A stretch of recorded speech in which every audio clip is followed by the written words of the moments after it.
My name is Winnie White, and I teach in an elementary self-contained classroom.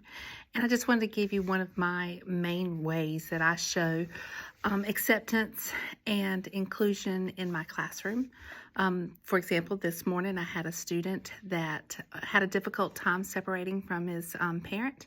So when I was able to get him away from his parent and close the door and walk him to the classroom, he was very dysregulated, and he wanted to go back out the door and see his mom and hug his mom some more.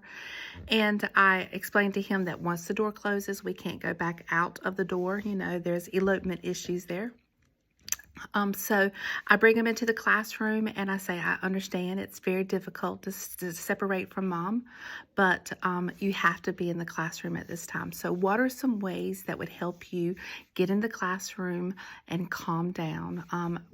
And he said, I need a break. Well, we have been working on that for I don't know how long. So that was very exciting, giving them some ways to self-advocate. I said, oh, that sounds wonderful. That's a great idea.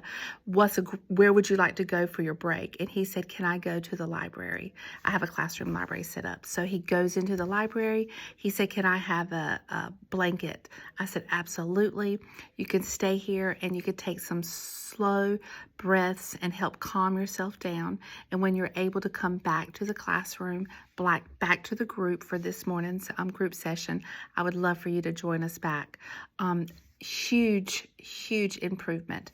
Used to it would take a long time for him to separate and to come down, and to self-regulate. Today, it took 5 minutes. So I think it's important that we invest in their time in order to find out how to help self-soothe, because those strategies are so important for them to be able to do outside of the classroom. So finding a way to help students learn who they are and accept them when they are dysregulated, and accept them for whatever reason it may have happened. I think that's important for all of us teachers to do. I know we're very busy. I understand that we have other students that need us, but those are small ways that we can show acceptance to our children and include them in the classroom even when things don't go the way we planned for that morning.